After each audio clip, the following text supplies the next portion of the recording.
But it's only us that fall for it. People from non-industrialized cultures, indigenous groups, they see the truth, that they're the same length. What are we missing out on because of the blind spots that we create, because of our systems and structures, our boxes and lines? What are we not seeing because we're not looking the right way? What are we not listening to because we're not listening to other voices beyond our own?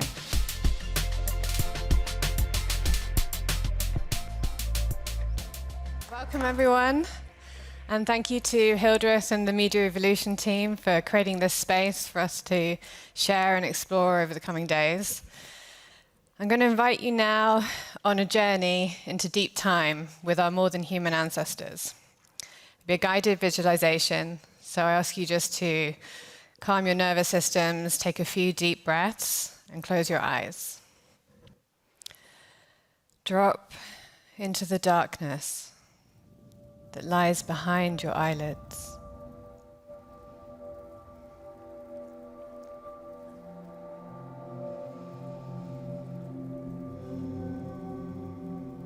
Breathe deeply into your trillions of cells.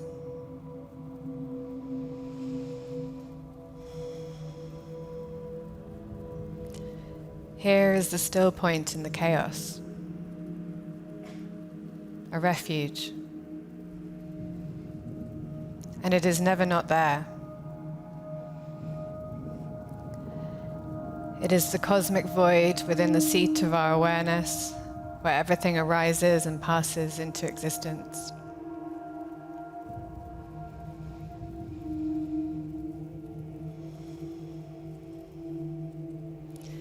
Dissolve into this pregnant nothingness.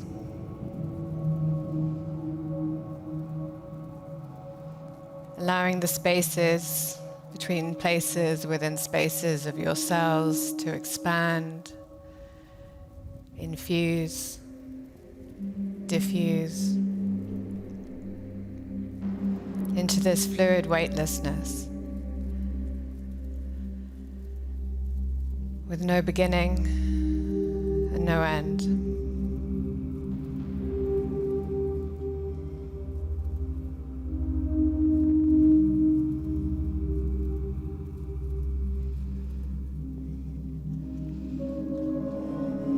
The particles of you become waves as fixed points of time unlock and collapse into this prima materia of formlessness.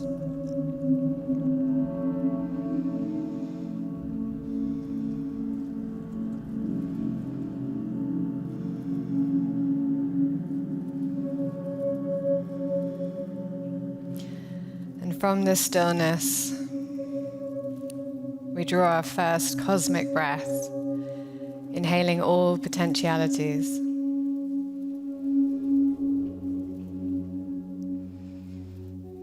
And with the exhale, we release a primordial sound, a celestial monochord that radiates out in our formless bodies as we entangle with the stars.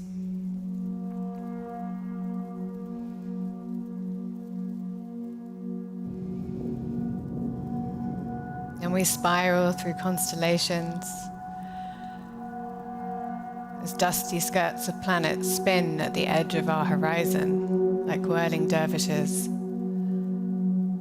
leaving us spinning in their wake.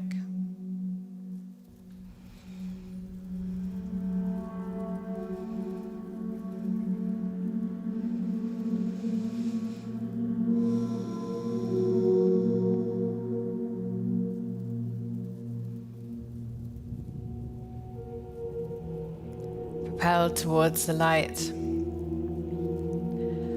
we pass through the heart of the sun, melting, forging, forming.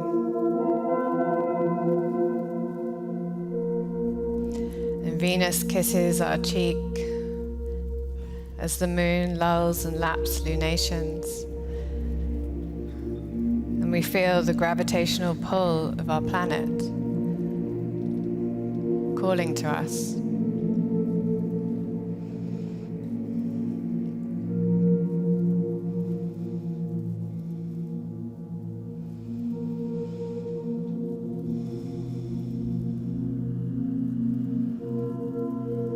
Waves become particles, become waves, as packets of light and sound. We enter into Earth's atmosphere.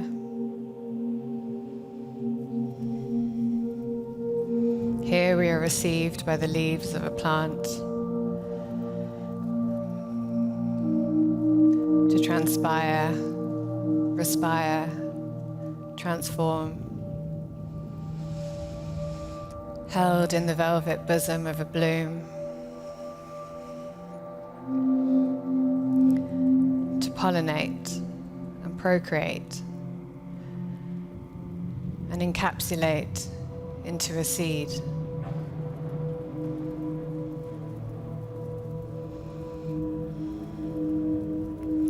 And the wind hears our call, delivering us to our destination, nesting us into the cool, dark, damp soil.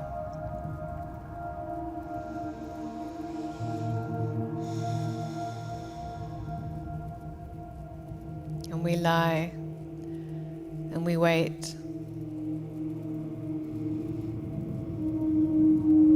held in the cosmic womb.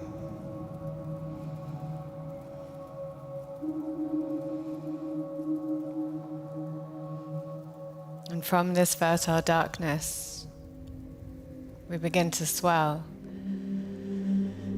and yearn for the touch of the sun. Mycelium navigate our ascent. Planetary forces pull at our stalk as we rise up to meet the light that we once were.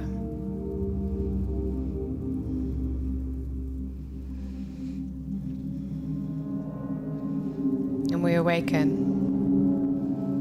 becoming plant.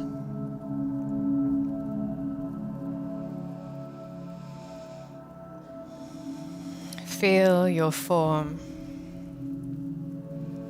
Explore your being.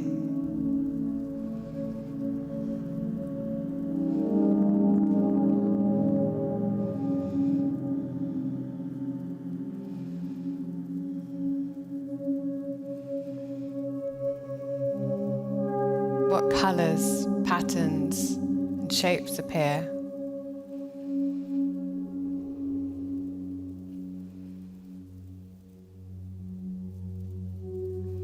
Are you in flower?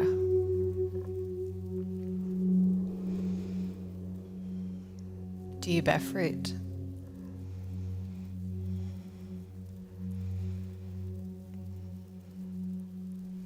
Perhaps you feel your roots reaching into the earth.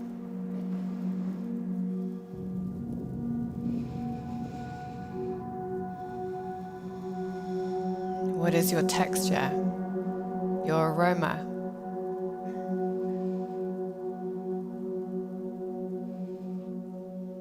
What is your medicine?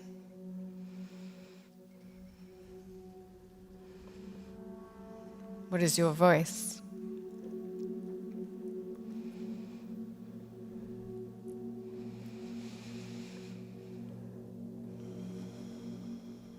And from this space of being plant, we ask the question, what future will we dream when we dream with the more than human? What future will we dream when we dream with plants? Slowly bring your awareness back into the room and the space that you occupy within it.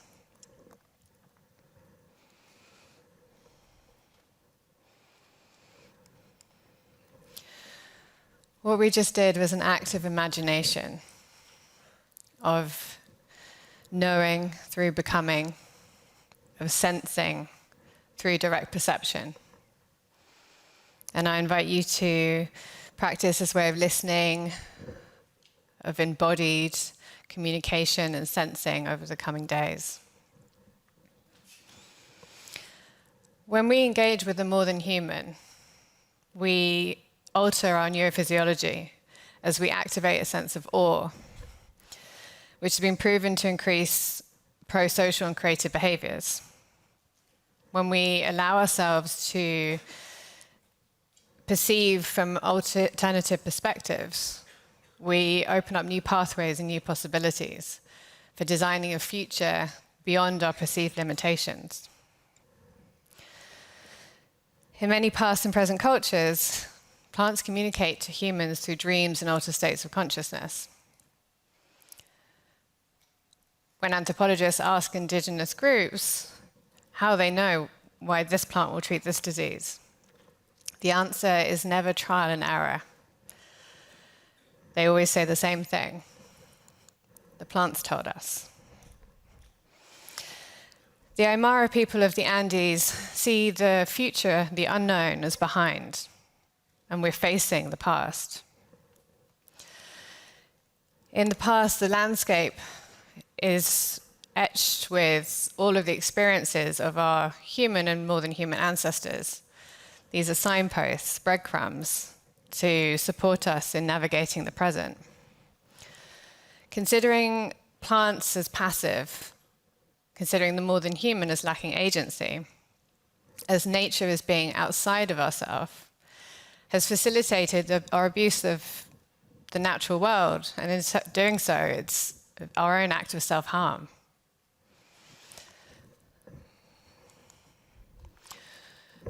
You might be familiar with this illusion, but it's an illusion that people from modern industrialized cultures such as ours, it's only us that fall for it. When people from non-industrialized cultures, indigenous groups, when they're shown the lines, they see the truth, that they're the same length. What are we missing out on because of the blind spots that we create, because of our systems and structures, our boxes and lines? What are we not seeing? Because we're not looking the right way. What are we not listening to? Because we're not listening to other voices beyond our own. Here in Sweden, we have Old Giko, a 9,500-year-old Norway spruce. What have we brought Giko into the conversation? What have we considered plants, who make up 87% of life on the planet, as being of value for our advisory boards?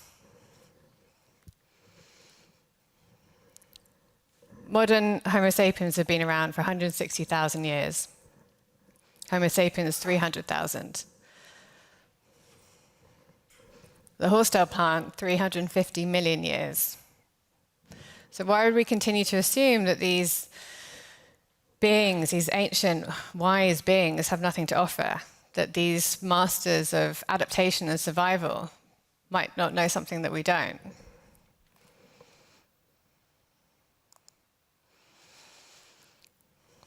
Bodies of nature are gaining personhood around the world.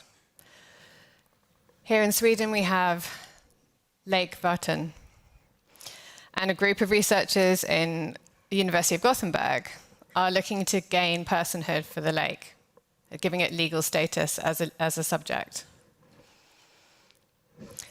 In 2021, Ecuador became the first country to recognize the rights of nature as equal to people. A year later, Faith in Nature, a company in the UK, was the first company to put nature on their board as a director with legal rights, equal voting rights to the humans. And these are crucial first steps. But what are we listening to? How can we effectively listen? Pioneers in the field of plant neurobiology are looking to plants to explore their intelligence, their ability to communicate, and their social behaviors. They've shown that plants can taste, see, hear, and touch, all without the organs of sensory perception that we consider necessary for those functions. They've also demonstrated they can learn, remember, and problem solve. They can recognize self and non-self. They can make unique individual choices. They can recognize and favor their kin. And they're immense strategists. They can't just run away from a situation. They have to think very creatively to find innovative solutions for their evolution and survival. But how can we talk about sentience? How can we talk about consciousness when we don't even understand our own?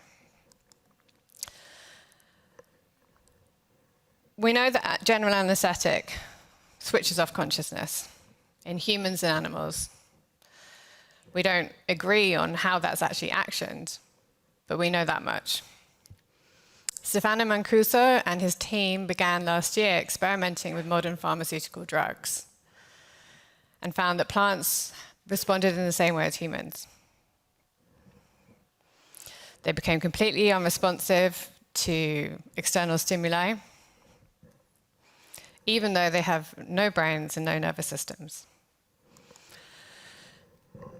Brain chauvinism is still strong, despite there being evidence of more than human intelligence. Studies into plant root systems suggest that the meristems, brain-like entities in the tips of the roots, may act as a sort of supercomputer. Plants are also chemists. They have a complex chemical language which they cook up in their internal laboratories. And it allows them to communicate with their kin and other species, to deter predators, to lure pollinators. Plants also make sound through a process called cavitation, which is when the water moves throughout the stem of the plant and it creates air bubbles. This produces like ultrasonic clicks. And they can hear. Heidi Apple, an ecologist and researcher, did experiments with cabbage plants, the brassica family, and found that the plants responded to the sound of caterpillars chewing. And they released a mustard oil. And this deters the caterpillars. Not only were they able to listen to the sound and respond, they could also differentiate between other insects that have a similar vibratory pattern that chew in the same way.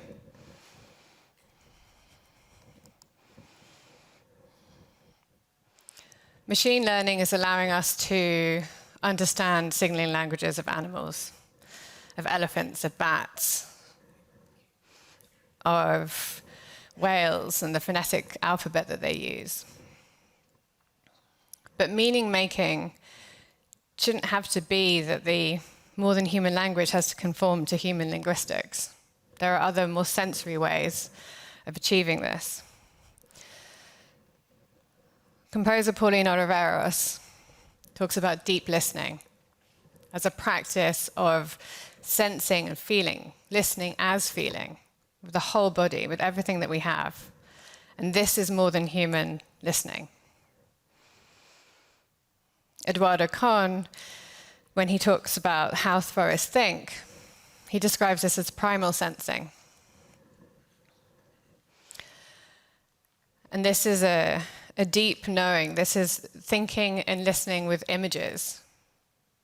This is direct perception before our thinking mind comes in and filters what we're receiving. And this is where a large part of my work is. In exploring non-linear and non-verbal communication through direct perception, through sensing, but also through sound. In indigenous Amazonian cultures, plants have a unique song, and it's communicated in a sonic and visual tapestry. Wito is a composition created using biodata frequency recordings that I took to measure the electroconductivity in plants, and field recordings in the Amazon, with the composer Imka and Takuna elder and linguist Abel Santos. You'll hear he narrates the cosmology where we were born from plants. We were created from the wheato fruit.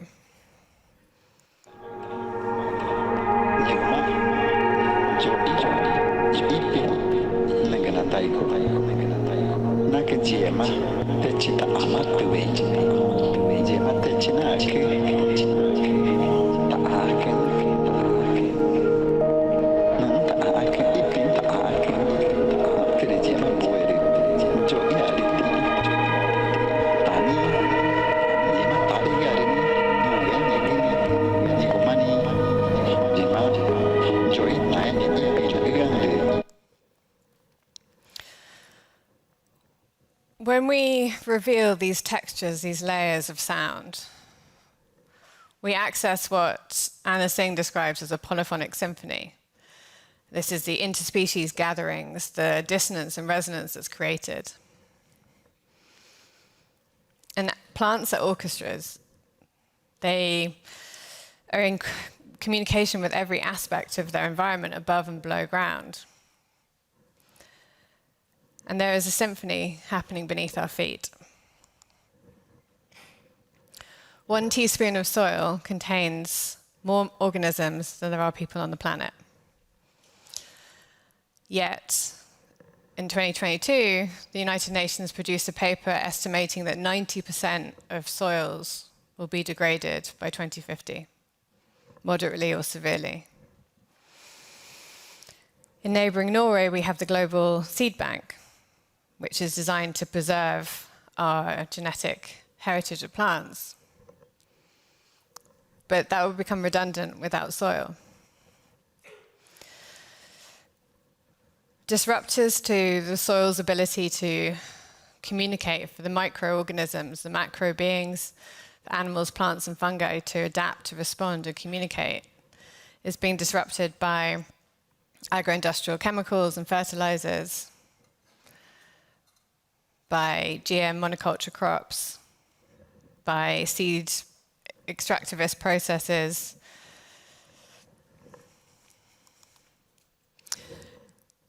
A Tale of Two Seeds, Sound and Silence in Latin America's Andean Plains is a sound installation and study. It's a collaboration between myself as half of Semantica with Camilla French and Attractor Studios. We use various devices to take recordings of the soil before and after the advent of soy monoculture crops to demonstrate this sonic landscape and this devastating loss of diversity. The recordings and sonifications highlight several important findings. On the one hand, the contrast in sound in a soil that has been exploited in monocultures versus a soil that has been used for rotational polycultures.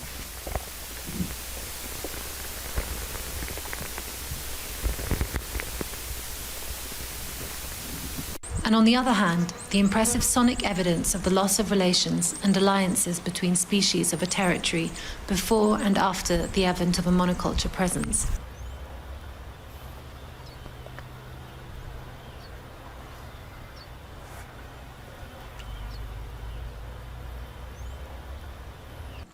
Lastly, the sound interpretation of stress signals between plants that are part of the agro-industrial matrix of monocultures versus those which are part of organic and polyculture ecosystems.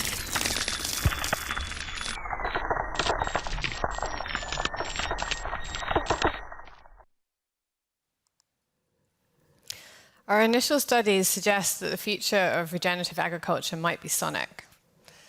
We've seen with the cabbage plants how sound can support the plant's natural ability to deter predators.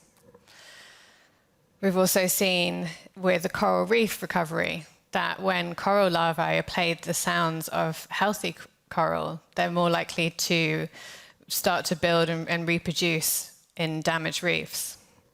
So playing at the frequencies of healthy soil to unhealthy soil might assist in restoration. Any kind of communication through sound has to be a two-way process, Without listening, there's no communication. Without communication, there's no partnership.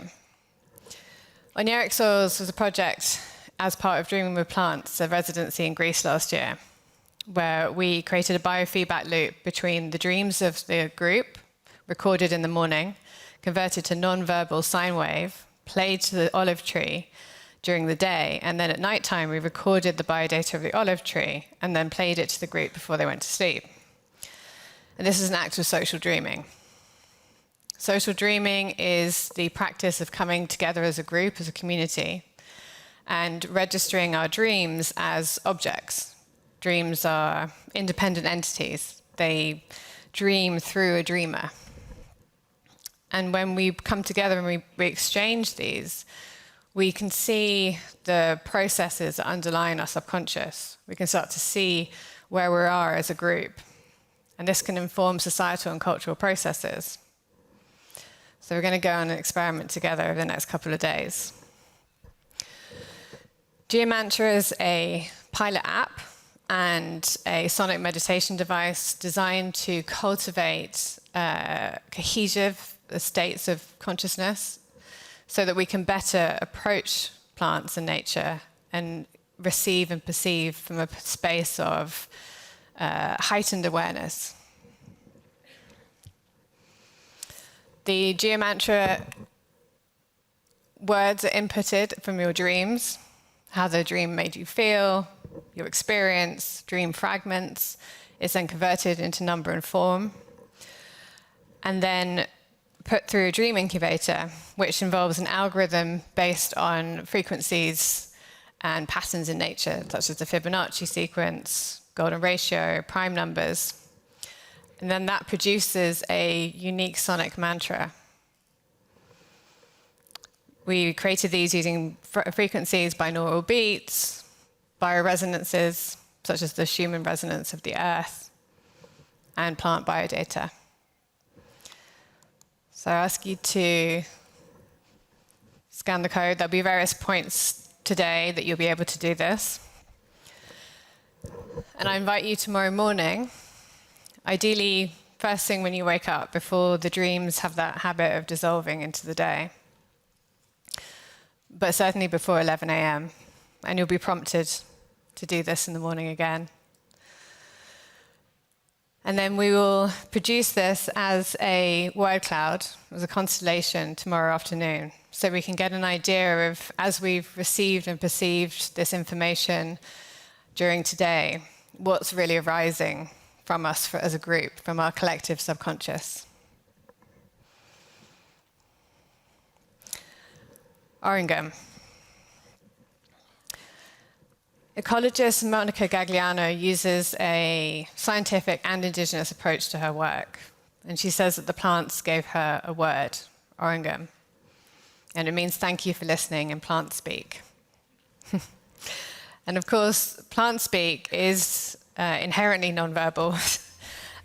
So it's not a word to be said or heard, but it's to be sensed. So from myself and the plants, orangum.